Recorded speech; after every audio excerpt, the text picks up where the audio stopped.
The session 2 today is called Lab Coats to Boardrooms, Science and Technology in the Marketplace. And what we're going to look at are the pathways between scientific research and the business enterprise, which are not always transparent. Our panelists today are going to cover our women who have successfully navigated transitions between science and business. They've led cultural changes in corporate innovation, and they have also built capacity for other women in science to enter the marketplace. And our first speaker today, I'm looking forward to Lynne Rueter's discussion. She is Associate Director in the Neuroscience Research GPRD at Abbott. And as Lynne steps up, I'm going to close down our survey here. Thank you for the poll, and we're going to get her slides set up.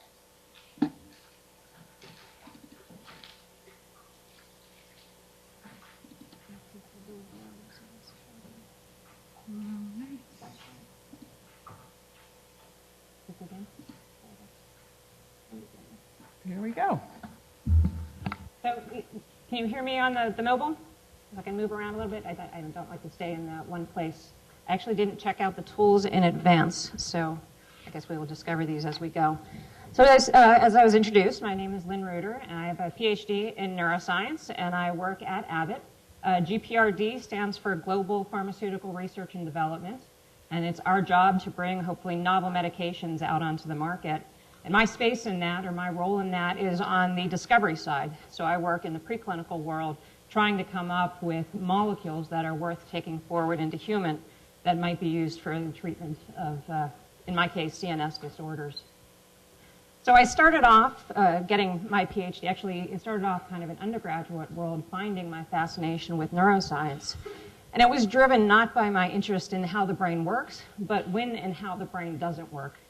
And it was that drive of trying to figure out if we know how it goes wrong, maybe we can come up with new ways and better ways to treat mental disorders.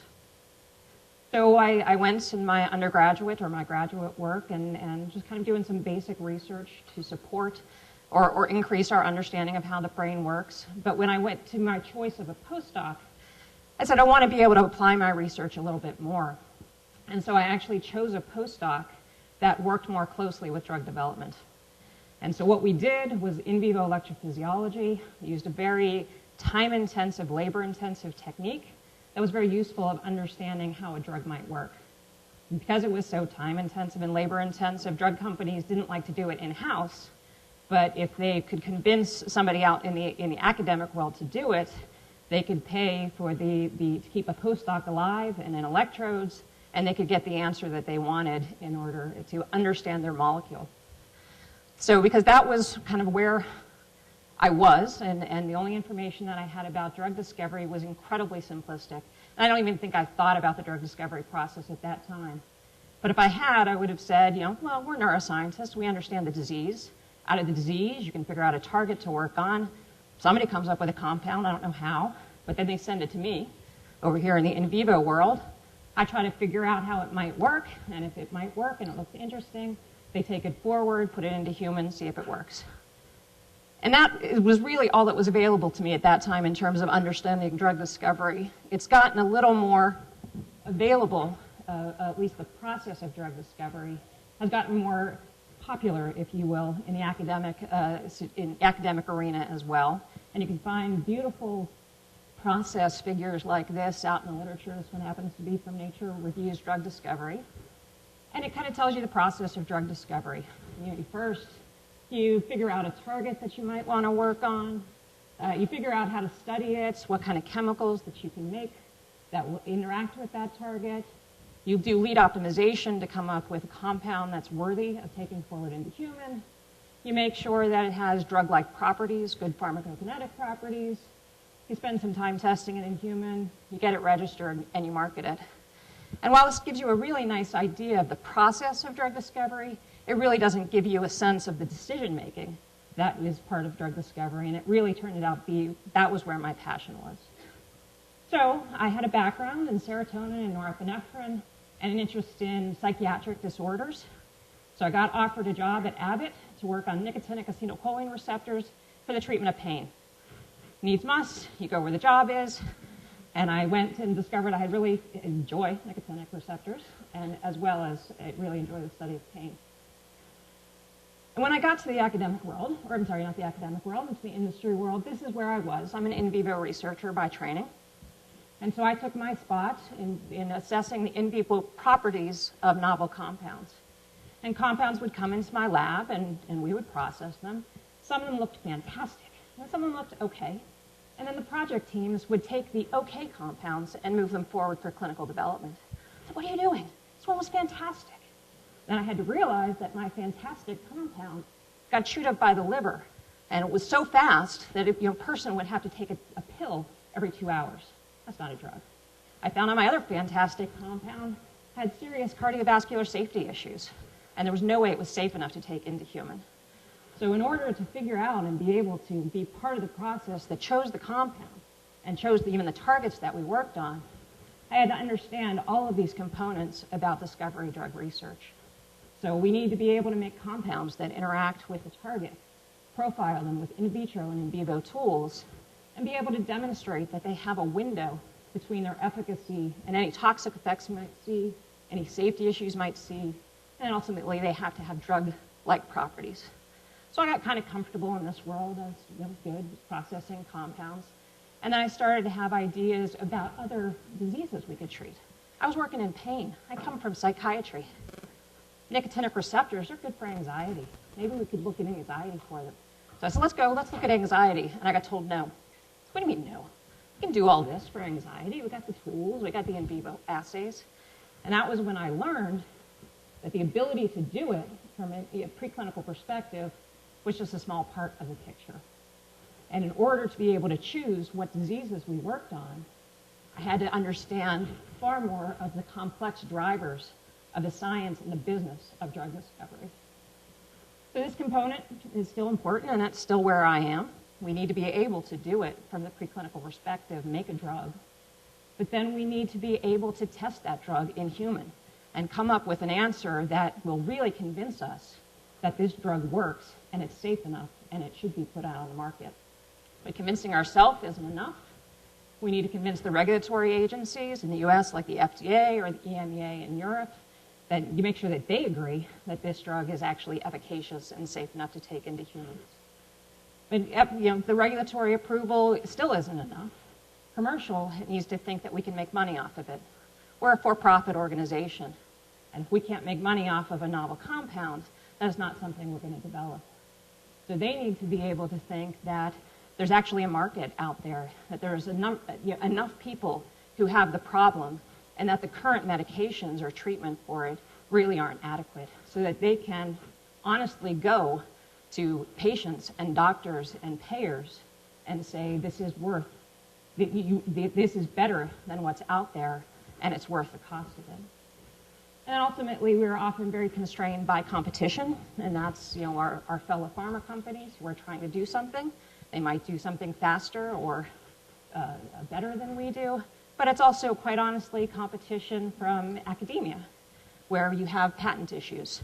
And if somebody has patented the chemical landscape, the in vitro tools, the in vivo tools, you may have no way of going after a given target or a given disease. So this is the arena I play in right now, all driven by my desire and my thought that I can have an impact on what disease we choose, what target we choose, and what compound we move forward. So my current responsibilities are that kind of designing of strategy. I've moved back into CNS researches, I'm happy to say. Our focus is on schizophrenia and Alzheimer's at the moment. We're actually hoping to expand to some other areas. I have responsibility for identifying, advocating, and gaining buy-in for opportunities for change. That's how we do drug discovery. And I'm also responsible for communicating our group's work to an increasingly complex audience. So I'm an in vivo researcher at heart, so I have to explain in vivo research to in vitro researchers, to chemists. I have to explain preclinical drug discovery to our clinicians. I need to explain preclinical drug discovery and science to our commercial colleagues. And I have to try to explain all of that to our senior management, which is very difficult. It may be one of the most difficult parts of combining science with business. Because we all know that the right answer to any scientific question is maybe yes, maybe no, I need more data. But that's not going to convince the senior management to invest in what you want to do. So you need to be able to communicate to them the risks associated with what you want to do, but that you have done the studies to mitigate those risks, and it's worth moving forward anyway. So when I think about my process is I have never had a plan. I never had a 5-year plan. If you ask me when I started this process, I had no idea that I would end up here. I don't know where I'm going to end up tomorrow. Yesterday, my boss asked me about potential moves in the future, and my answer to him was, I don't know. So yeah, I do know that I want to keep moving forward, but I just don't know quite in what direction. And so it's very hard for me to lay out if you want to move from the bench in towards the boardroom, or at least the conference rooms where decisions are made. I can't tell you a road plan, I can't tell you a timeline, but I can talk about behaviors that I think were really critical in getting me to where I am today, and I think they're a critical part of where I'll be tomorrow. And I don't know, maybe this reveals a little bit too much about me, but I actually learn more from the negative than the positive. So I put these together as potential derailers, things that will prevent you from moving forward. So one of the biggest prevention of moving forward is looking for the easy way. This is the opposite of innovation. And it's going back to that question of you think of an idea, you put it out there, and somebody says no, and you go, okay. Obviously, you're not going to be a driver of change, and you're not going to be a driver of strategy. Another component is the obvious of thinking and identifying the problems is enough. You have to be involved in creating the solution. Shouldn't think other people are going to create the solution, but you also shouldn't think that you need to create the solution all on yourself. If I had sat down and tried to come up with a novel indication and a pitch for a novel indication, and I hadn't contacted commercial, my new strategy would last 5 minutes because they would shoot it down. Part of my world now is dealing with experts. I am getting farther and farther afield from what I really know how to do, which is in vivo neuroscience research. And as I interact with those experts, there are 2 major derailers that I could do. One is I could respect them too little. I could say, you don't agree with me, so you're wrong. And I'm just going to ignore your opinion. But the other thing is I could actually respect them a little too much. Because if they're not using the right information to make their recommendation, maybe that recommendation isn't right. So I need to talk to them, find out where the recommendation is coming from. And maybe we can come up with a solution together. And this, I have to say, is the biggest one. When you talk about developing your career, is the biggest mistake you can make is waiting for an invitation to increase your responsibilities or your sphere of influence. So no one is going to make your career for you. And in terms of things that I've really seen go wrong with people around me, is don't pigeonhole yourself in a hierarchy. I work with someone who I really, really respect, but every time they talk about the hierarchy, they say things like, that decision was made above me, and I just have to enact it. Or, I don't have the right to that information because of the level I'm at. Well, you know what? If you express that type of negativity and you really pigeonhole yourself, you're not going to move, and they haven't moved. The other one is really important. Don't wait for the title to do the job. I can have 2 examples of people who've worked with me in my group, reported to me. Both wanted to be group leaders. In order to be a group leader, you have to be a leader of the people, but you have to be able to design and express the strategy of that group. So one person told me he wanted to be a group leader. I was like, okay, fine. Next week, I asked them, it's like, we need to come up with a strategy of how to deal with CNS side effects for pain compounds. And can you pull together your colleagues, put together a strategy, and pitch it back to me? And their answer, that's not my job, that's a group leader's job. All right. Like, well, if you can't show me that you can do that, I can't give you the title. And to this day, they still don't have that title. The opposite is that I had someone who wanted to be a group leader. They were asked to take on a role, it's kind of a de facto group leader for a project, put together a strategy of how to process compounds and understand the compounds. They took it on, they became a group leader, a senior group leader, and today they're an associate director. So it really is, take on the challenge and show that you can do the job, and then you'll get the title. And then the last one is, and I don't know how relevant this is to academia, but it's certainly relevant to industry, is don't believe that the hierarchical structure is unchangeable. Kind of look at the org chart, and there's a bunch of boxes. You say those boxes are permanent, and people move through them.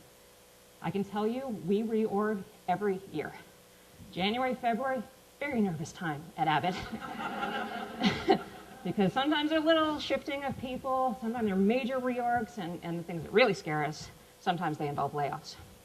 So this year we had a major reorg, no layoffs. But they totally undid some areas and built them into new structures. And inside that, I can point to people who were ready for that next leadership development responsibility. And inside that structure, they built the new responsibility for them. So they will, that is part of a good organization, is always developing your leaders. Another portion about it I can tell you is that no one at Abbott in neuroscience has ever held my exact position and my exact listing of responsibilities. My job is a combination of what I do well and what I'm interested in. So again, you can create what you want to do. I think I'm doing all right for time? Okay, I'll do this real fast. I was asked to kind of give a description of what it's like to be a woman in big pharma. We're talking about women in science here. And I got to say, I haven't really felt the impact of being a woman. I think, which I consider to be a really positive thing. It's just being a scientist and being a leader and being someone worth developing. And I think that neuroscience drug discovery in industry really matches the makeup of women in neuroscience in academia. Lots of women, actually very good balance on the biology side, not so much the chemistry side. And you can see the women move up in the ranks. And it is happening across the board. But I really got to say, we have not broken through into the top ranks, especially in industry. There are many, well, actually most of the top positions within the pharma side are filled by men. But as someone said before, I have had the real luxury of coming behind people who have broken down doors for me, and I'm very happy in that position. Maybe someday I'll be doing that for somebody else, but I've really benefited from that. There's support systems in field and at Abbott. You please stop by the booth for the Abbott Women in Sciences. We also have something called Women Leaders in Action, which is focused on leadership development. We have a variety of mentoring programs, both Abbott-wide as well as discovery-centric. And just one last comment about flex time and daycare. That is a part of industry. It's a way that you attract good talent, but it's also a way that you keep talent at work all the time. So flex time is great. You can go to your doctor appointment at 2 o'clock, but you have a laptop and you can log on at 9 o'clock at night. So it's a double-edged sword. So just in terms of take-home science, I'm part of a panel that's talking about going from the bench into the boardroom. But I didn't run away from the bench. I got pulled away from the bench. I really enjoyed it there. It was productive. I knew what I was doing. I actually came up with data and results, and we made decisions on them. And so if that's where your passion is, follow it. We don't have passionate, innovative people at the bench. All the boardrooms in the world are useless. The other point, but if you want to create something else for your career, again, go where your interests lead you, whether that's strategy or building a culture or actually going off on your own into a business entrepreneurship. You really can, I think it's your responsibility to create your own job. So with that, I thank you for your attention. I'll take any questions.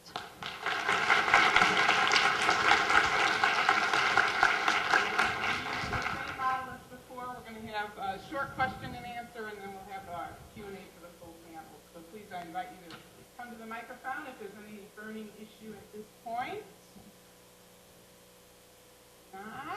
Yes. We have, here.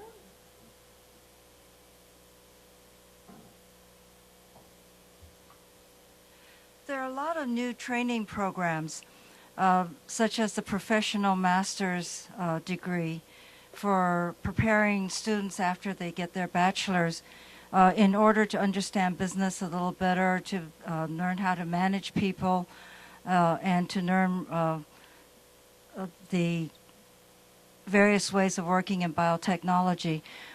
what do you think of the usefulness of going for this extra 2 years after a bachelor's degree? That's a very good question. None of that was available when I was doing it, so I really don't have the information of what type of training that people go through. Certainly, one of the issues that you get, and I think it's both in academia and in industry, that you very quickly move from a scientist position to a management position, and I think we as scientists are not necessarily intrinsically good at it. And you know, it's all about ourselves. We're often not the most social people in the world, so we don't know how to interact. So I mean, if it is a program that's focused on that, of how to manage people and how to get the best out of them, it could be useful. Whether it's worth 2 years, I don't know. I admit. I think I'm going to ask the question most people want to know, and that's how did you get your like both your postdoc and the in industry? So my undergraduate, my graduate lab was serotonin. My postdoc lab was serotonin. It was just a different technique. So I knew about my postdoc lab, and I sent in an application, and he called my boss, and he said, "Is this woman for real?" And my boss said, "Yeah." And I got a job. And this is weird because it doesn't often work out this way, as I applied to, I think it was a science ad for my actual job. And it somehow made it through the HR system and was seen by the right people. One of the ways that is as good, if not better, is if you can network and let people know, find the person inside the company or inside the lab that you can email your CV to when you're ready, and be persistent. I have someone who is a great performer in my group right now, was exceedingly persistent with my boss. They're both in cognition, and so they would see each other at conferences, and you email them, "I'm ready, okay, I'm coming, I'm ready."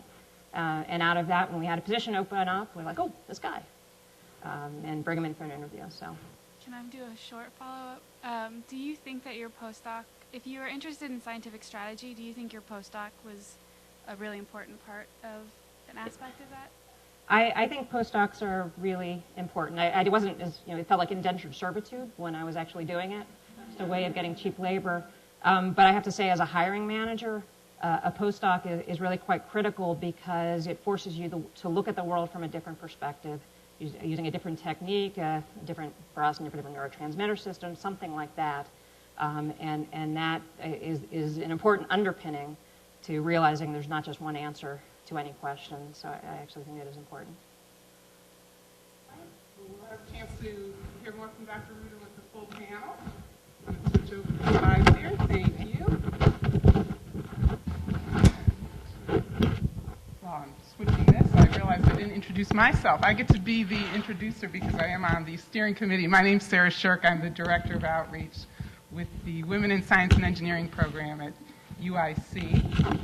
If you participate in our committee, you get to get these fun jobs of introducing the next speaker, which is Andrea Hunt. Get this slideshow up and running, and then I can focus on Andrea Hunt's title, which is Vice President of Regenerative Medicine with Baxter Healthcare. Great, thank you. Take it away. Is this fine? I've got this, so I think okay. this should work just fine.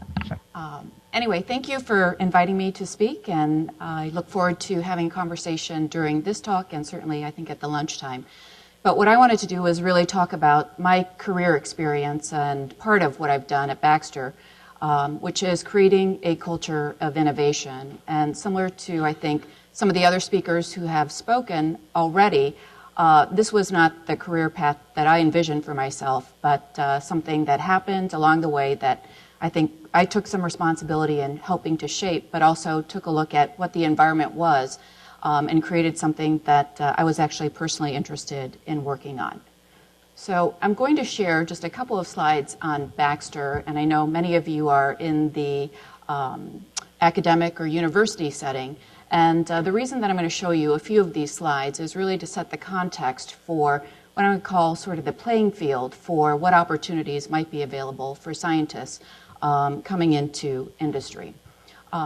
You need to think about both Abbott and Baxter are global healthcare players, and we're looking at really taking our products and solutions into all parts of the world. And so just from that perspective of thinking very globally, the solutions that we have an impact really around the world. And our focus areas, no matter which kind of company you might choose to go in, are diverse. Our two areas that we focus on are really the biosciences area, which are biologics.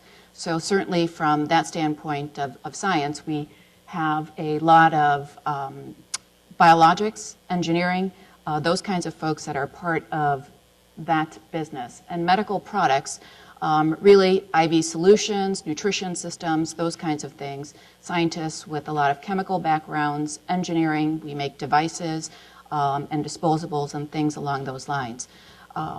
What I think is important to kind of think about is there are opportunities in a lot of different areas, and no matter where you might start in a company, you can always think about moving into some other areas depending on your interest. One of the other pieces that is important, where scientists are populating all different aspects of Baxter. We also manufacture and have a lot of manufacturing facilities, of which, again, scientists and engineers are certainly involved heavily in our manufacturing facilities. And for us, those facilities happen to be global and around the world. So thinking about a career path that not only might start here in Chicago, where our headquarters is, but also allow you the opportunity to move into other parts of the world. And we are in more than 100 countries, and probably where our growth is going is in emerging markets. And today, 60% of our sales are actually outside of the United States. And we expect that number to continue to grow as a greater percentage of Baxter's overall sales. A couple of the product areas that are kind of important, and I have an undergrad in science and hospital dietetics, but I have an MBA in marketing. And so I'm a person who actually puts together the pieces of both science and business and takes a look at how do we take the great technology that we have and actually transform or put that into some of our new businesses or actually enhance the businesses that we're in. So this just gives you a little bit of a flavor of the kinds of products that we make that are quite diverse and employ a lot of different areas. One of the things that I actually got the opportunity to do at Baxter, I was in a role that was part of our corporate entity of putting into place quality management systems for all of the corporation. So I had exposure to really all of the different pieces of Baxter at that point in time. We were going through some changes, and we were trying to look at, as a company, how could we continue to move forward, and what were some things that were going to be important for us to be competitive, not just today, at that time, the early 90s, but into the 21st century. And as we started to explore and think about, some of the successful things that would take us on that journey, one of the things that I really was passionate about was creating a company that could continue to innovate over time. When you get to work in an environment of innovation, and I think all of you as scientists are always innovating, it's a very dynamic and fun and interesting space. Companies, I think Lynne mentioned earlier, go through cost-cutting situations when you aren't meeting your sales numbers, when there are just cutbacks and the environment is quite ugly. It really isn't fun at all. And in wanting to create this environment of innovation, the theory behind that was that we could then put out new products on a continuous basis and create more value for the company and create this environment that was actually interesting and fun to work in. So we started to explore and look at how do we move in this initiative, and one of the things that we started to take a look at was we really needed to create a culture of innovation. And I did a lot of work benchmarking other companies, what were successful cultures, what did they look like, And we established a framework of the shared values, and this just kind of highlights the three components of that, which was number one, sort of creating this environment of respect. And I'll talk a little bit more about what does that really mean. And then once you have this environment of respect, which involves individuals being able to talk openly, to respect one another across the organization, to actually, be able to listen and hear and involve people at all different levels in the corporation, to engage in productive discussion, and of course this value of integrity. That was kind of the building block, because if you don't have that sort of environment that exists, we really didn't feel like there would be the ability to engage in innovation and collaboration, which is what is required. So the next sort of big value component that we thought about was responsiveness, and this involves a lot of different other values, but really this aspect of teamwork, to get to some of these very large solutions. I think you saw in Abbott, the whole series of drug development is complicated. It involves lots of people from across all different disciplines to kind of get there, but teamwork has to be there, and also this very big sort of thought process around having a focus on the customer. Because when you're innovating, at least you have a customer in mind. You have to create a product that actually adds value and improves, in our case, hopefully patient care, or provides a solution to the physician that they don't have today. So having that insight into what are those unmet customer needs was a very big part of this journey as well, and making sure that we had an environment to have that awareness for everybody, so they started to understand what are hemophilia patients, are renal dialysis patients, those with immune diseases, what things were they facing, so that we could actually understand and innovate along those lines. So that was a whole nother piece. And then finally, ultimately, at the end of the day, we're charged with generating results. So on the whole respect value, when I started this, I got to make it up as we went along. There was no playbook in this, and what I had to do was come up with the overall process and how we would actually drive this culture of respect. When we started this, we had a very hierarchical, sort of top-down culture. And we knew that we wanted to generate a culture of more collaboration. And so, in thinking through the whole value of the respect piece, that translates, how does that translate, or how does culture happen? It really happens by really a set of behaviors of how people behave on a day-to-day basis. I think all of you are in cultures today, and you know whether or not you feel like you've got an innovative culture with your lab team or whatever environment you're in today. But it's really set by the management and the tone, and then what the organization kind of holds people accountable for. So along the lines, I know they kind of asked me, what were some of the learnings that I had in putting this together. It really was a journey where I had to actually learn from others, but people gave me some real tips on how to move forward on this. I had, at that time, my boss, and I was a director level person, but I was changing the culture for 50,000 employees. And a director level person is senior, but they're not the vice president or the direct report of the CEO. And that person gave me something that stuck with me, which is really just be a leader. Do not think about what your title is, but be a leader and create the change that you need to make happen.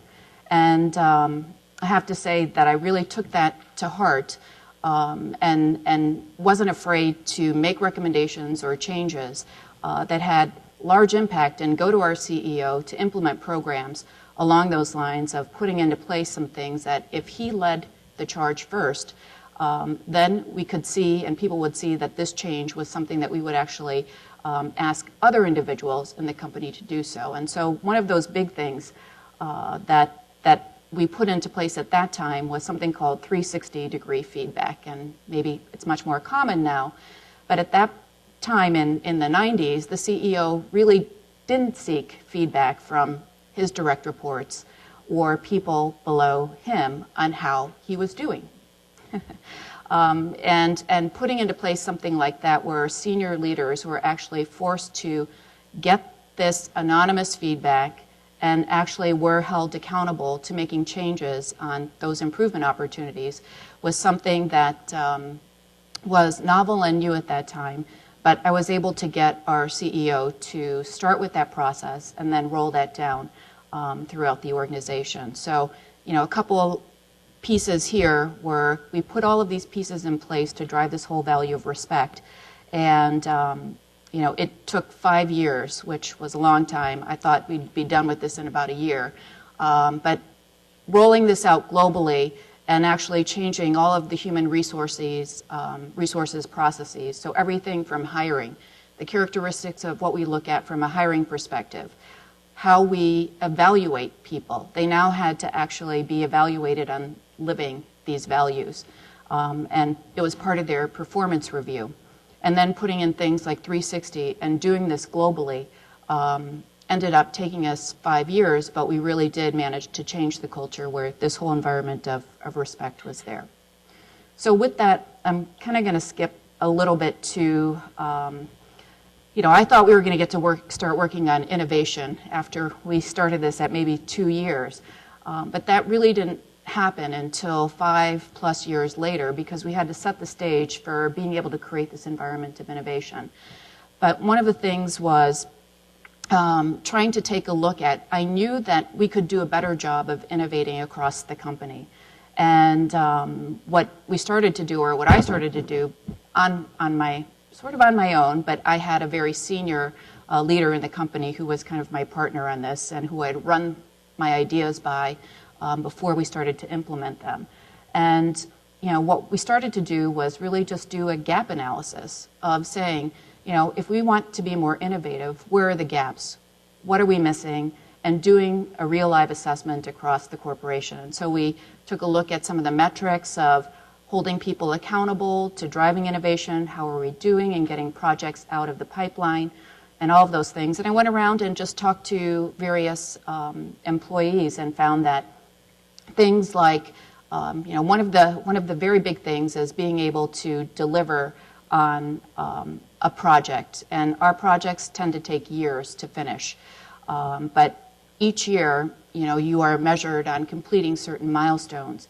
I went to some teams, and basically what they told me was that at the end of the day, they had a milestone that was due, and their overall time frame was maybe 4 years from that year. So let's say it was 2004 that they were going to launch in 2009.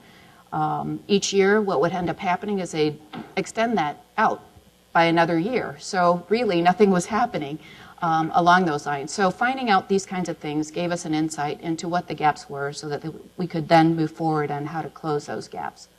I'm kind of going to skip a little bit forward on assessing. We really found out that we had issues in a lot of areas of focusing ourselves and driving innovation. And we started to put together some teams, and I had the responsibility of kind of trying to drive through what types of mechanisms should we put into place to start driving innovation. And so we formed an innovation council, which was made up of our chief scientific officer and then the heads of R&D for each one of the businesses, along with some of our key technical talent. And from there, we started to identify some of the gaps around having technical leaders in place and also driving new innovation and growth. And so we formed these other teams to kind of make that through our process. And I'll just kind of highlight one of the areas, which was then really focused on trying to drive new growth and new ventures in the corporation and putting into place a way for employees to really submit new, interesting ideas, and then for us to move those forward that were maybe outside of what the businesses were doing, and to continue to our future growth. And from forming this whole system and structure, we were actually able to move into one of the areas, which is around cell therapies. And this is the area that I now lead or have responsibility for around regenerative medicine. And in 2002, we looked at this whole field and landscape and identified that this was a growing area for us to be moving forward on, and where we had some technical competencies to move forward on. And so I'll just kind of skip to where we landed, which was utilizing Baxter's technology to separate out stem cells, and I'll show you the overall process. So stem cells are within all of us, and it is the normal natural healing process. The stem cells that we're most interested in are hematopoietic stem cells. Those are those that are found in the bone marrow. We actually stimulate those out into the bloodstream and then utilize some of our technology once we collect fractionation of that and separate out the stem cells and put them, there are CD34 stem cells, and then we are now in clinical studies today where this team moved from really a very exploratory idea to the point of where we are now involved in phase 3 clinical trials. And that's really the last stage of development in order for us to actually prove that the product is safe and efficacious. And if this works, we hopefully are able to provide solutions to cardiac patients today who really live in a pretty horrible state. And so this is one of the gentlemen that was involved in our phase 2 clinical trials. He had debilitating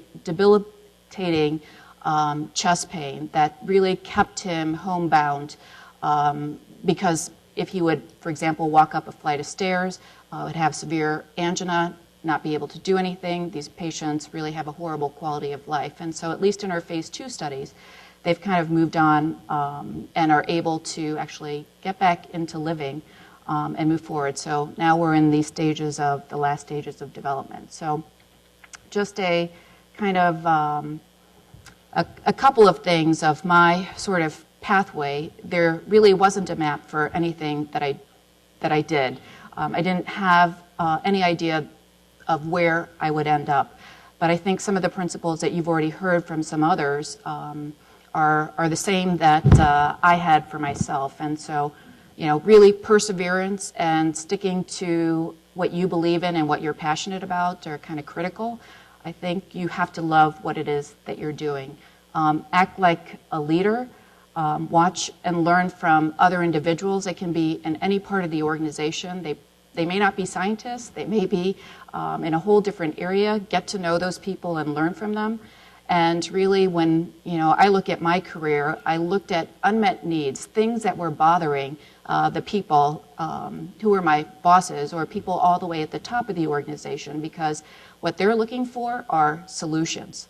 And if you can come to those people with solutions, even though you might not have that job title, even though you might not be in that area, they will be receptive, because believe me, they're looking for people who have solutions to take care of the multitude of problems that they have on a day-to-day basis. And so hopefully some of those lessons will be helpful for you as you kind of make progress in your career and take some paths that I didn't have the 5-year plan or the 10-year plan or whatever it is, but I knew that I wanted to work on things that were scientific as well as going to be able to make a difference on something that was innovative and new, and was able to kind of look at all of the different aspects to kind of get there to the finish line. So I hope that is helpful, and happy to take a few questions, I guess, now, or, yeah.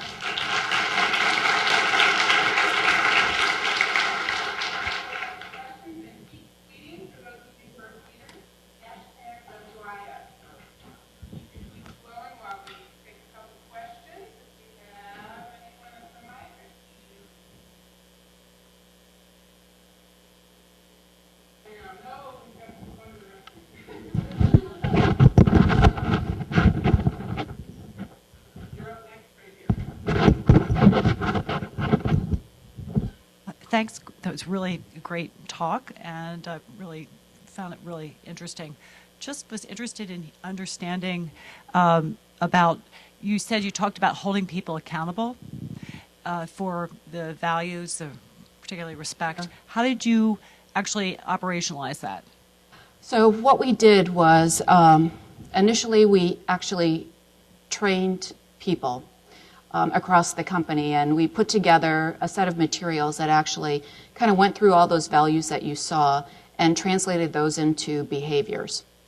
And it really is what does that behavior look like? We actually had all teams go through this together to kind of talk about it, because these behaviors of what respect looks like in the United States versus what it looks like in Japan might actually be very different.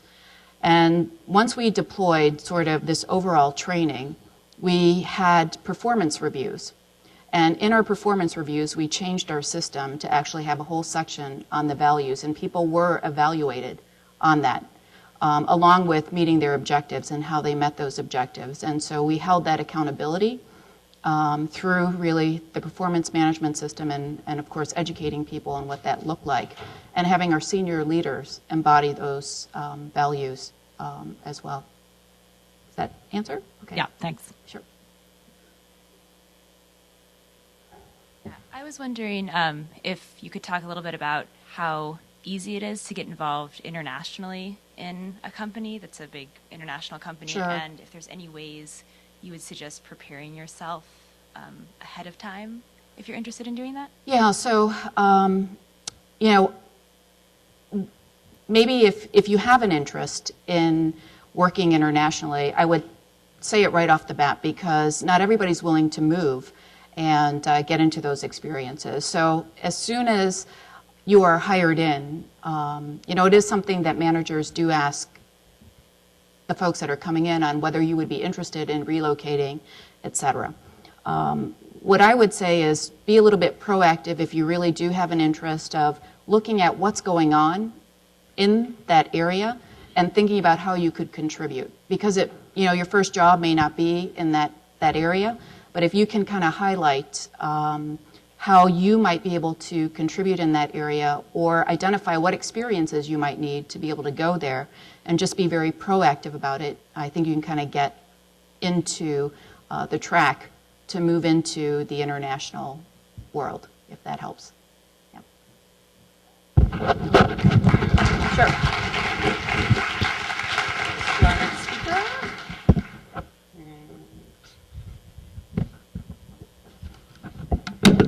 Switching slides here. Is everybody tweeting out there? And my job is to encourage tweeting, so keep tweeting. While I do the AV here.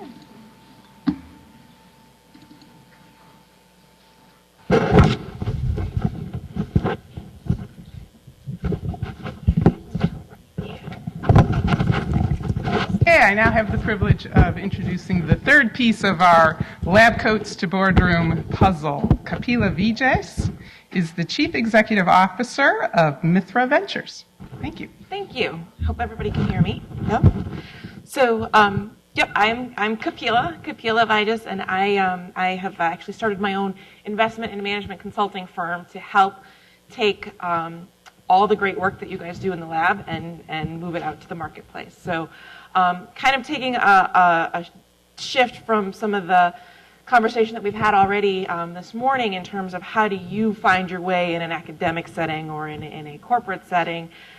My world has been kind of all about how do I make my own way and how do I make my own path. So that's kind of what I'm going to talk about today, and give you a little bit of background about me and how I got here. I won't go too much into detail in the interest of time, and you can ask some questions later. But essentially, my elevator pitch about who I am is I'm an engineer, entrepreneur, and economic developer. So at a very young age, I got very interested in high school chemistry and got really excited about the order and just how neat and clean the periodic table was. And so from age probably 13, 14, 15, I knew that I was going to have some type of career path in the sciences. Went on to get my undergraduate degree in material science and engineering, but found out very quickly in a very competitive environment that I'd actually hit my wall in math and science. Not that I wasn't still interested in it, but that I kind of lost focus in the lab and started talking and thinking more about, well, what does this actually mean? How does this translate into something relevant that makes sense to other people, why are we even here toiling away and doing all this manual labor, as you all know, and what impact is it really gonna have? So I hit my wall, but I definitely found that I had this unique skill as a translator, and really being able to articulate what was happening at the science level, the what, into the why, and what was the social and market impact that that science was going to have on the world. So I kind of started looking at, well, I got to get out of academia. All my friends were going down the academic path. I stopped at undergrad as they were, going on in other on their other paths, and landed a role in technical communications and technical marketing. And what that essentially meant was just this boring technical publications, writing manuals, writing system test specs. But what I found out about it was a really good way to learn about what industry scientists were doing in the lab, and how their customers and their market wanted to learn about what was happening. So it started out as system manuals. Okay, here's a box, and how does it work, and what are the environmental conditions that you need to have in order for that box to work. But it translated to what was really important to customers. I went into another role that turned that into being able to translate between what the scientists were doing to what the investors were expecting. So I actually started at a startup that was going public at the time, and got recruited to a startup out of MIT that had just secured, in the optical networking space, had just secured about $70 million in venture capital, but was run by 3 PhDs out of MIT, and had like 10 investors and all this pressure on them to perform and produce and get their products to market. Well, what was happening in the boardroom for them was the 3 PhDs couldn't articulate to the investors what was happening in the lab, and why some of the technical milestones weren't needed to be achieved, or why they needed a little bit more time. And so they brought me in that capacity to say, can you help us manage this relationship a little bit better, and be more proactive about explaining that to the investors. And it actually really worked for a while. For about a year, I was able to convince the investors to keep the lights on a little bit longer, and say, we need more time, because these quality control issues are important. These technical milestones are very important. Otherwise, we're going to lose our position in the market, of a competitive advantage in the marketplace, and our customers ultimately aren't going to care about the products anymore. So that's kind of also where I caught my entrepreneurial bug, where I had been at one company that went public, and now I was in front of one that was just kind of finding their way through that process, and knew that was kind of where I fit, where I wanted to be. I wasn't going to go back to academia. I didn't really want a big corporation. It kind of felt very hierarchical to me, but knew I wanted to kind of stay in that niche. Ultimately, that company I was at in Boston didn't make it for a lot of reasons, and some of them were because it was run by 3 PhDs and they hadn't brought in the business acumen that they needed in time. Part of it was because it was, as I mentioned, it was an optical networking and telecommunications. Their first beta customer was WorldCom, so we all know what happened to WorldCom, and that didn't work out very well for the rest of us. But again, it helped me figure out where I wanted to be in my career path. So with that, I had another decision to make of, do I want to go back to school and get an MBA and really, turn this into a formalized career path for me, or do I want to go out and start another company? And so as I was applying to business school, I was approached by 2 people who said, we're starting a company. We're IT guys, we're computer science guys. We have no idea how to write a business plan or build a team. Can you come help us do that? So at that point, I decided that sounded way more fun than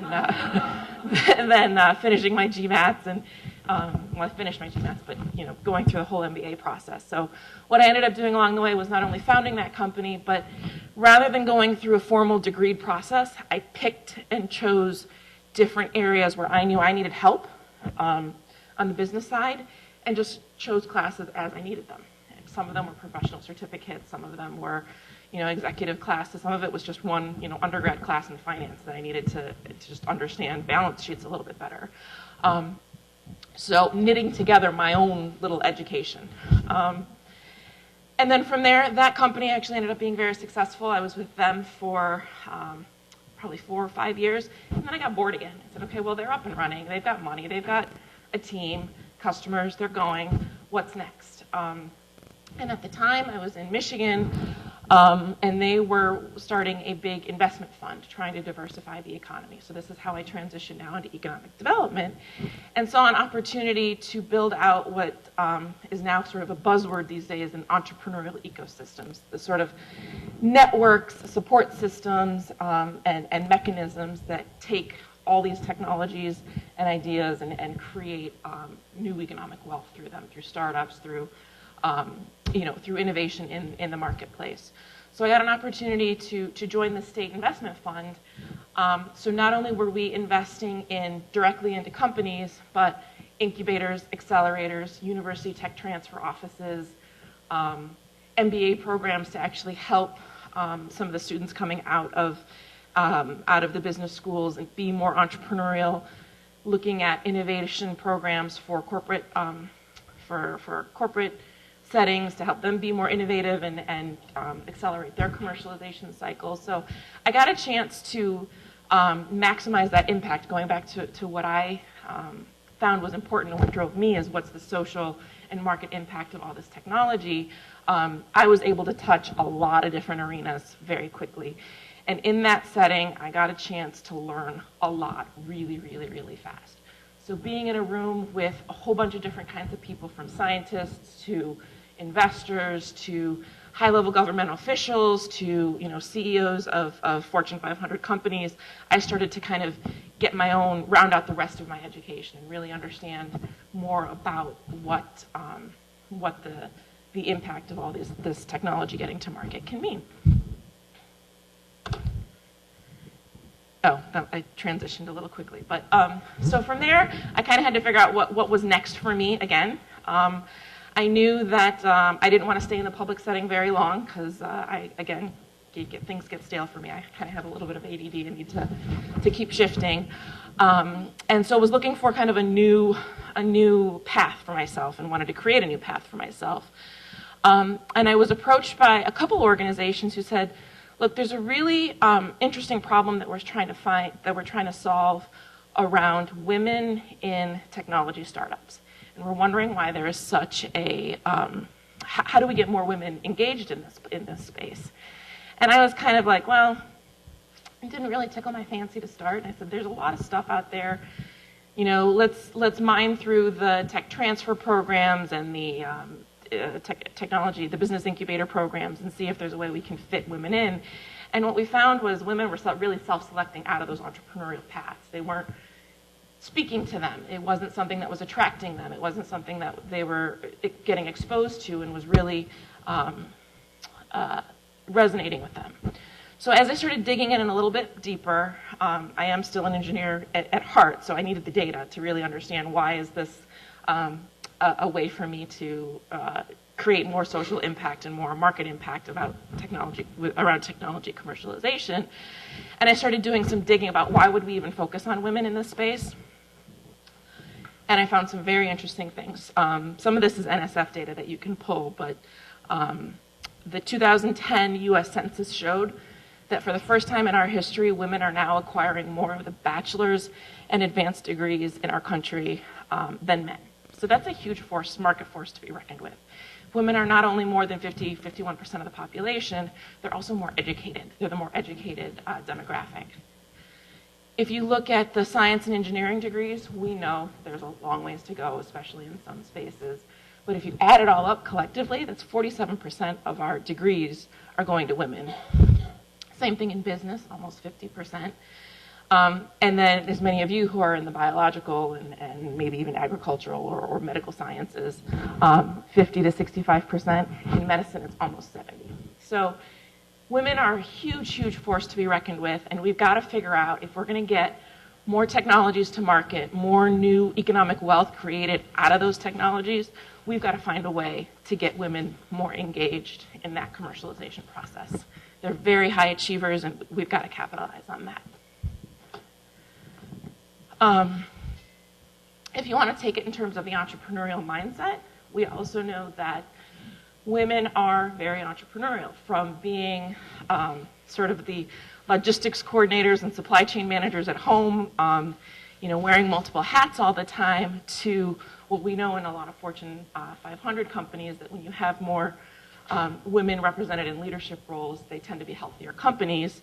I started digging in more in that entrepreneurial, on the grounds, grassroots level, and found that the number of firms that were either founded or led by women grew at twice the rate of all firms in the country between 1997 and 2002. That just tells me that women are trying to find their place and really make a life for themselves outside of the spaces in between the traditional career paths. During that same time frame, 50% of all new business starts were founded by women, which translates from about 2008. That's 10.1 million firms, 13 million jobs, and $2 trillion in sales. That's a huge economic impact that women are having, and so we know that there is a lot of capacity underneath for women to start new firms. My screen just went out.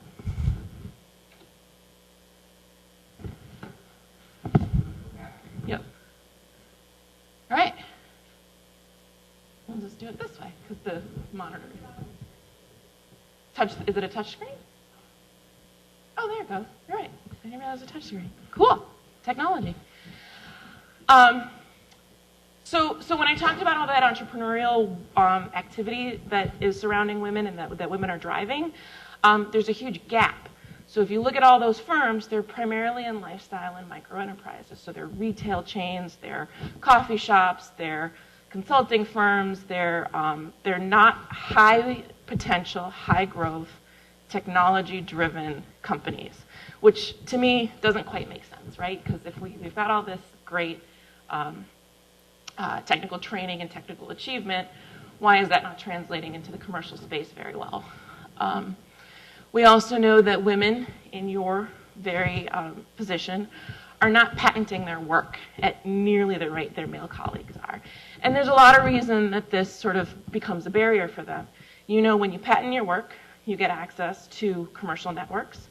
You get asked to speak more. You get asked to interact more with industry, be on scientific advisory boards. You become a more sought after commodity, and people come to look for you when you have when your name is associated with those patents. So it's limiting women's opportunity to be able to network and actually see the commercial side of some of the work that they're doing. If you take that one step further into all the buzz and hype that we see around technology startups, that the VCs are chasing all these tech startups for their financial returns. Only 3% of high-tech founders today are women, and only 10% of all the investment in technology startups goes to women-led or founded firms. So there's still, again, a really big gap there, and then women are underrepresented in tech ventures. So that's kind of where I saw, okay, there's clearly an economic opportunity here. There's got to be, and this is kind of how my mind thinks, is let's go after this and attack it and figure out how we can address it. We also know that when there are women in those firms and in those leadership positions, they use less capital when they take their technologies to market.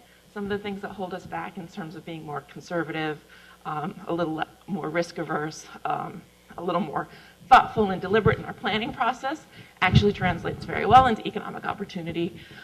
Using a third less capital, their companies produce 12% higher returns, which means investors love you. And they're twice as more likely to survive what we call the valley of death in the entrepreneurial realm, where you kind of have a R&D cycle where there's a lot, it's capital intensive, and to come out of that capital intensive arena to actually get to market is a very risky stage, and women are twice as likely to survive that space. So there is a social and market impact. We know that if women started with the same amount of capital as their male counterparts, they'd create 6 million jobs within 5 years. So there's a real social impetus for that. And we know that you're out there, right? You're in this room today. You're out there, you're just hiding, right? So part of my job is to find you and to work with you to figure out if there are pathways for you to get to market. Folks in corporate arenas, professional services, and people in career transition trying to re-enter the workforce maybe after staying at home for a few years, but highly educated, high achievers trying to find that entryway back into the workforce. So I'll skip over this, but this is basically you. These are women that I've worked with, programs that I've implemented who have successfully launched companies after either having a corporate career or coming out of academia. And really this is kind of generally the life cycle that I think of when we look at what does it take to actually get to a viable entrepreneurial venture. It all starts with the people at the top. That's the talent. That's you. You were the ones who are generating all these great ideas.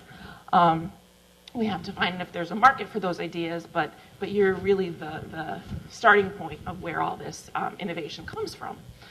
Then we look at how do you develop a venture around that idea and that market and make it a viable opportunity. We talk about ecosystems and networks. There's a lot of myth around entrepreneurs being these mad scientists toiling away by themselves. All of a sudden they come up with this magical product and they become billionaires overnight. Not true, not how it happens. They talk to customers, they talk to investors, they talk to people who have succeeded and failed before. They build networks, they use networks to be able to help them get to the next level. And then ultimately they go after the capital, which is the angel capital, the venture capital, the private equity, the corporate acquisitions that come looking for these ideas to help them solve problems in the market. And ultimately that capital follows people. So if you can make a name for yourself, if you can demonstrate that you know what you're doing, I'm telling you that a lot of these investors out there are trying to find you, particularly women, because they know that those ventures that they invest in are going to be more profitable, more viable, and have a greater success. So capital actually chases people, I think. Excuse me. I lost my breath. I'm 8 months pregnant, so I'm my diaphragm is getting kind of compressed as I keep going, and I know we're running out of time. So but really, I think the myth here is that I think we look at these entrepreneurial ventures as being so scary that people have to chase the money. You can really turn it around and have the money chasing people. And so if you build out your networks and your ecosystems, you can do a lot of good work. And I know I'm running out of time, but real quick, these are a couple examples of programs that partners that I've worked with, or programs that have been in place in academia that help women specifically take their ideas or find their ideas, move them to market, create viable businesses, help them get funded, and create their networks. And so I guess the message here is there is a lot of opportunity out there for you. There's a lot of support out there for you. And if this is something that you think is kind of gnawing at you, think about it. Go after it. It doesn't have to be as scary and unpredictable and, oh my gosh, I could never, take that much risk. We work with you to help mitigate that risk. All these support systems are in place to help you mitigate that risk and be successful. And like I said, people want you because you can make them money. So with that, I think our time is up. So thank you.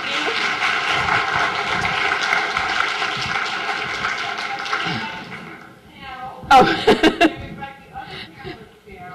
Why don't we start with people who have questions for Kapila? If you could come to the microphone first, so she gets her one-on-one questions. I'd like to resolve things by Dr. Yeah, okay. So if questions have been percolating, we've got the full panel to apply. You're all on. Questions from over here. Hi, I'm a sort of a marine biologist, if you will, and it seems that most times when you're talking about scientists going into business, it's going to be somebody who's developing drugs or pharmaceutical, like, so it's easier to sort of imagine that. I'm wondering for someone like myself, where there seems to be a bigger gap between like what my science is and what there could be in terms of business. Sure. Like, is that part of what you're talking about when you say we help you find your ideas and then we go with them, or is it just kind of like, yeah, not you? No, not at all, not at all. And in fact, I think there's, you know, what you see is only what you see in the media. So the people that are making all the headlines are in drug discovery and social media, right? Digital media, the Facebooks, the LinkedIns, and those guys. But I think that's just how it's portrayed in the media. The reality is there are problems in every discipline that we work in, and so the key is finding what we call a pain point in the marketplace. What is keeping a lot of these CEOs up at night to say that, gosh, we really need to figure out how to solve that problem? And they're all interdisciplinary solutions to it, right? So I wouldn't necessarily say, well, it's only drug discovery and it's only in digital media. There are problems all around us. The job of the entrepreneur is to find what those problems are and then put a team together that can help solve it. So certainly, by no means is there a limitation based on the discipline that you're in. And in fact, we know from some of the talks last night, disciplinary or diversity, whether it's gender diversity, ethnic diversity, or disciplinary diversity, is where the innovation comes from. So.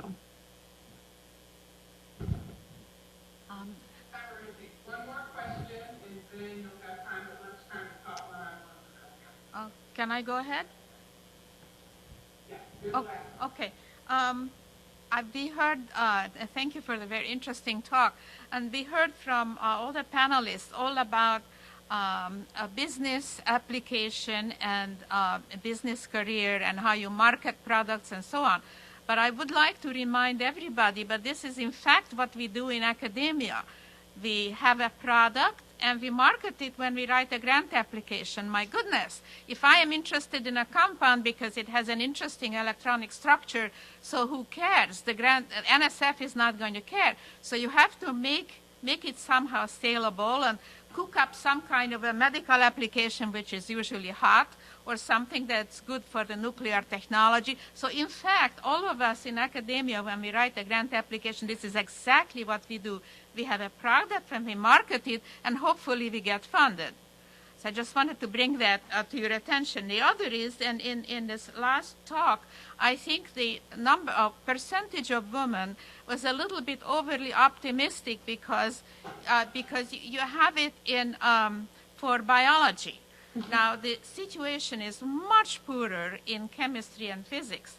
Physics, for example, is so low that it is very much like in the 1920s. So, I don't want to, bother anybody's sensibilities, but it is not nearly as good in the other fields of sciences as it is in biology. Yep, and I would agree, absolutely. So that's why the caveat there was collectively. We still have a lot of work to do in many of the specific fields, but if you look at it in aggregate, it's still a force to be reckoned with. I want to thank our panelists.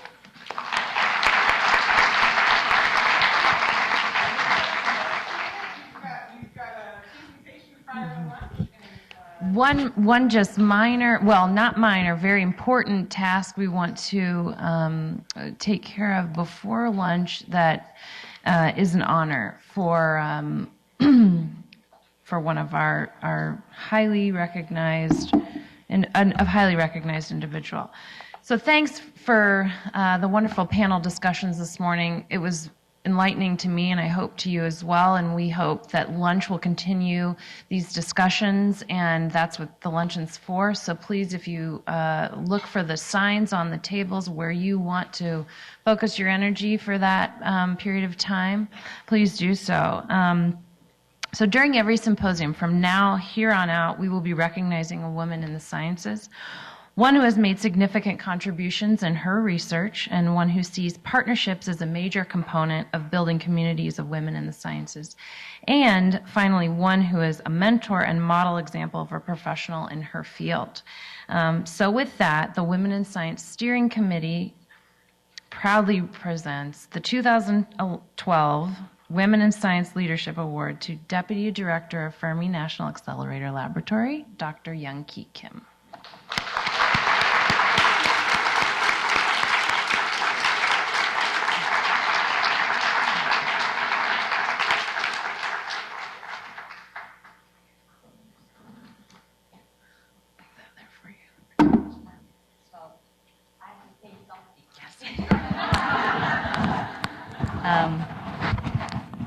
Well, thank you.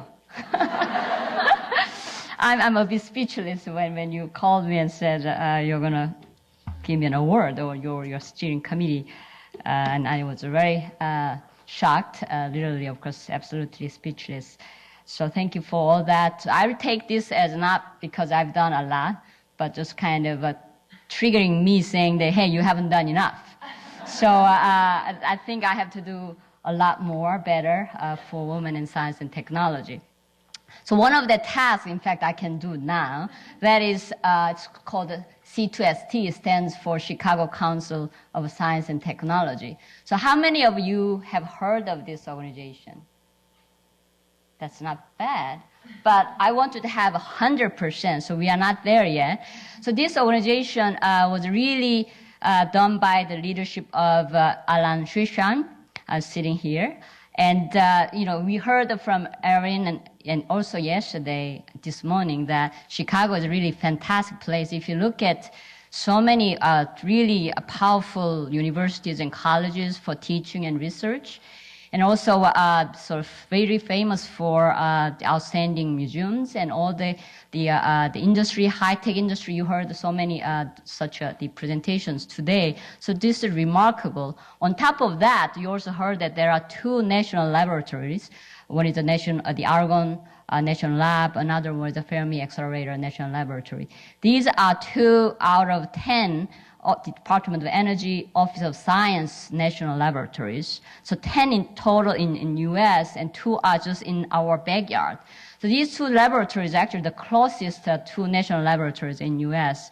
And that covers research of a very, very fundamental to very applied science and research. So this is a remarkable city, and Alan has been really, really center of really making even much better than, because we have so much, and I don't think we realize that enough. So he's doing this initiative work, and many of our institutions, you are representatives of those institutions who are supporting C2ST. So if you Google C2ST, you'll find how to join and the membership, right?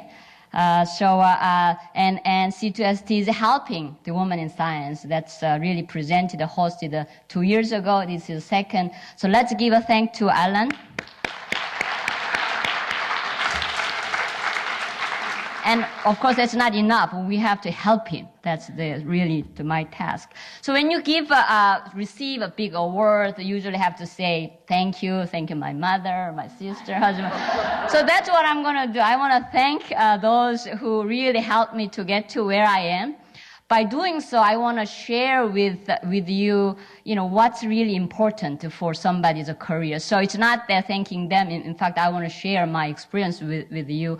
And most of what I'm saying is actually you heard from others. So this is nothing unique in many ways, but just why I want to emphasize how important these people are.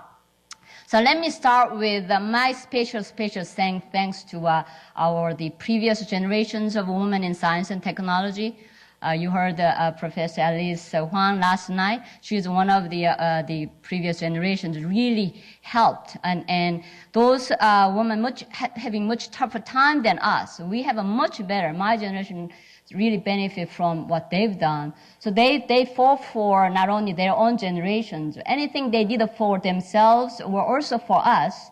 So our really role is we are doing this, my generation and our younger generation, whatever we are doing this, think about that. This will be really remarkable, beneficial to our next generation. So that's something I really deeply thankful and grateful.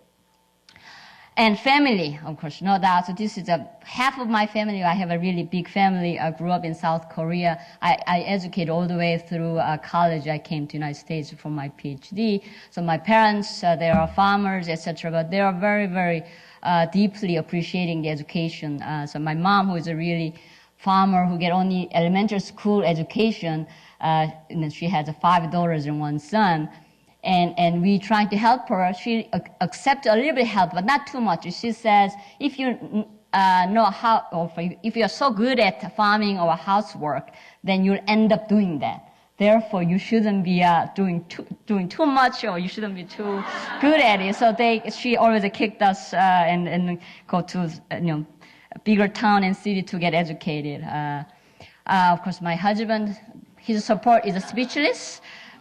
So actually, he's sitting there.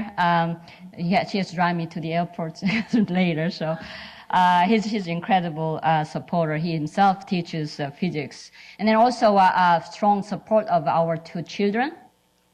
That's there. They're adorable and makes me always happy. Another the great gratitude is to go to the science field that I'm in particular. I'm in the particle physics field doing experiments. This is a very international organization, and our project and experiments are large. So, for example, the experiment I worked on is called the CDF experiment at Fermentation Labs. Has about 700 particle experimentalists in physics, right? So they more than half actually were born outside of U.S. So you can imagine all different to genders, to different cultures, different races, just incredible the breadth of diversity. And doing experiment meaning really uniting the culture and united people from all of the world. One thing I keep emphasizing also to me and to people is that it's important to be exposed to this diverse group. So this diversity issues are not beyond the male and female, really. This is even the work, what kind of work you are doing, where you're from, and culture all over. So if you're more exposed to this kind of diverse the groups, I think a bias toward the either this gender or anything else will be reduced. So that's what I feel. And I was elected, in fact, individual votes by 700 scientists. To be their leader, so we call spokesperson, so team leader of this experiment. So I think I'm short, I'm woman, nothing really, kind of looking the leadership type person. I grew up in Korea, so I have still strong accent with my English not that smooth. So there I have a lot of constraints, yet they elected me as their leader. It's because this kind of diverse environment really reduces the discrimination or bias against a person like me. So I think that's quite important. Another, the sort of diverse group is beyond the kind of how they look, but also they are running these Fermentation Labs. By the way, some of you think that the lab is closed because Tevatron is one of our accelerators shut down last fall. Actually, that is shut down, but we have most of accelerators still running, and it's actually doing much better, and we're improving the capabilities of the whole accelerator. So if you have any chance, please come and visit. I'll leave my business card so you can contact me. So another diverse, the experience I have because of my job at Fermentation Lab is really all different kind of people. I mean, I was so used to scientists, but I'm realizing that so many the technical people, of course, engineers I know quite well, but there are many kinds of skills behind the scene to make all the science and technology this progress. So appreciating all different skilled people is another, to my mind, kind of opening my mind to the diverse environment. And also about more than 2,000 people, researchers are coming all over the world. So that's another very advantage for me to see this diverse group. So this is not enough. We have to take care of herd of buffalo. This adds more diversity. And also we have a daycare center at Fermentation Lab started the day Fermentation Lab opened. It's more than 40 years ago.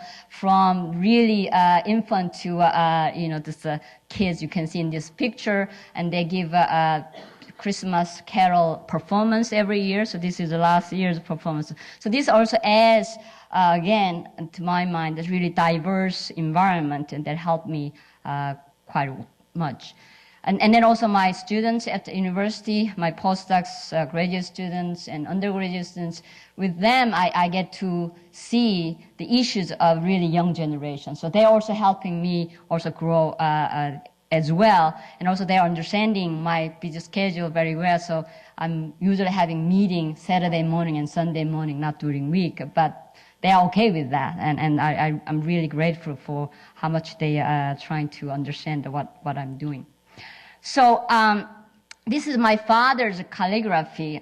This is something that I really think a lot and use in many the occasions. First letter, these are by the Chinese letters, and he wrote. First letter is the means respect. Second letter means the universe, and third love and people. So respect the universe. To my mind, the universe could be laws of nature, or anything you do, in fact. So respect what you do. Respect, for me, as a scientist, the laws of nature. That's what I'm doing. Love people. I mean, science and technology, engineering, all this is done by people. So really, love people, meaning understanding people, that is very, very important. You probably imagine you get upset because of issues with the personal issues are probably upsetting people. We waste a lot of time because of that in whatever you do. So this is something that I keep thinking a lot and help me really resolve all those issues. So my last slide is a sort of advertisement. So Tompkins is one of my postdocs. She got Ph.D. at Berkeley, and she got involved in this middle school age girls, the STEM programs called EYH, Expanding Your Horizons. And then she joined me as a postdoc last September, and she realized that how come Chicago doesn't have this program? Because this is a really national program. So he's initiating this program and helping. So we plan to have this first such a conference for middle school aged girls at University of Chicago. So you can go to this webpage if you would like to help, because we still haven't organized setting up the committee for all that. We are inviting some professionals who are involved in this kind of program in the end of July. So she and I and Roland together will set up. But we need help from all of you for organizing these events at any level. So either send email to her or me or that webpage we just set up and help us. I'll leave some of the relevant information sheets here with my business cards. So that's all I have to say. Thank you.